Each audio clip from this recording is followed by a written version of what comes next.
संकट की इस घड़ी में जहां हम सब अपने घर में सुरक्षित रहने की बात कर रहे हैं, वहीं हमारे योद्धा जो फ्रंट लाइन में लड़ रहे हैं, जिसमें हम डॉक्टर को कहें, पुलिस वालों को कहें या सफाई कर्मियों को कहें, वो निरंतर अपनी ड्यूटी दे रहे हैं। और ऐसे ही हम आपको पुलिस के एक जवान से मिलाते हैं जिन्होंने बहुत बेहतरीन कार्य किया है।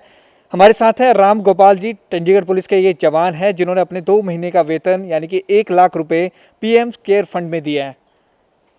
देख के ताजुब होता है, क्योंकि पुलिस से हम हमेशा अगर हमारी बात करें तो छवि ऐसी बनी होती है कि हम कहते हैं कि पुलिस देती नहीं है, लेती ही है। राम गोपाल जी, हम उनसे जानते हैं। राम गोपाल जी, पहले तो बहुत बहुत धन्यवाद आपका, आपने हमसे बात करने का टाइम दिया। राम गोपाल, किस तरह से देखते हैं आपने अपना 2 महीने का वेतन पीएम केयर्स फंड में दिया है?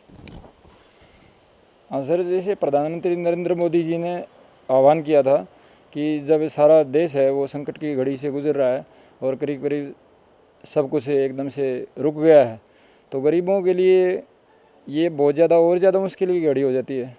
तो हमारा जब गवर्नमेंट हमको इतना कुछ देती है, गवर्नमेंट ने हमारा इतना वेतन बढ़ा दिया है, तो आज जब देश के ऊपर कोई संकट आया है तो हमें अपने निजी व्यक्तिगत अपने जो भी सेविंग है उससे हमें कुछ न कुछ दान करना चाहिए। प्रधानमंत्री जी से प्रेरणा लेकर के हमने भी इस कार्य को करने के लिए पहल की और 1 लाख रुपए हम, जिसमें पहले भी इससे पिछले करीब 65 महीने के अंदर 65 मंथ और 15 दिन का समय करीब बीत चुका था। उस समय तक हम 34,07,100 रुपये का कार्य कर चुके, जिसमें कि कुछ मेरे संगी साथी भी इसमें सहयोग करते हैं।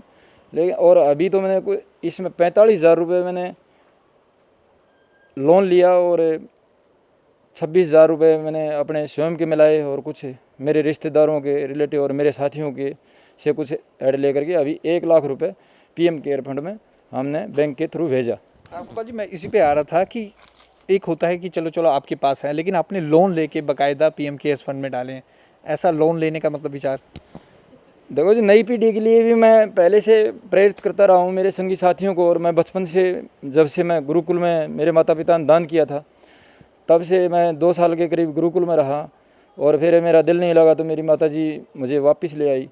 तो उसके बाद मैं गांव में रहते हुए मैंने अनेक सामाजिक कार्य किए हैं और फिर मैं आर्मी में चला गया, करीब 21 साल वहाँ नौकरी किया। वहाँ पर भी मैं धार्मिक कार्यों से जुड़ा रहा और गेम में मेरा फील्ड था और गेम के अंदर रहते हुए, खेल के अंदर रहते हुए प्रोत्साहन के तौर पे हमारे को समय मिलता रहा, तब भी हम ऐसे सोशल वर्क करते रहे।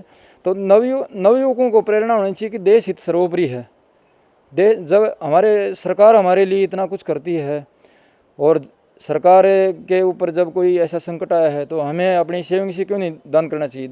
भामाशाह ने जैसे अपने जब मेवाड़ के ऊपर समस्या आई तो अपना सर्वस्व दान कर दिया। हमने तो 1 लाख रुपए कोई बड़ी चीज़ नहीं है, ये तो 2 महीने की भी सैलरी नहीं होती। तो हमें उसके ऊपर अगर राम गोपाल जी बात करें, एक जवान की वेतन इतना नहीं होता, अब परिवार भी है, आपके बच्चे भी हैं, तो उनका कोई दबाव नहीं रहता कि आप क्या कर रहे हो, आप दान में ही दे दोगे सब? नहीं, ऐसा नहीं है। वेदों में और उपनिषदों में हमें बार बार बताया गया है, गीता में कृष्ण भगवान भी कहते हैं कि 10वां हिस्सा हमें दान करना चाहिए।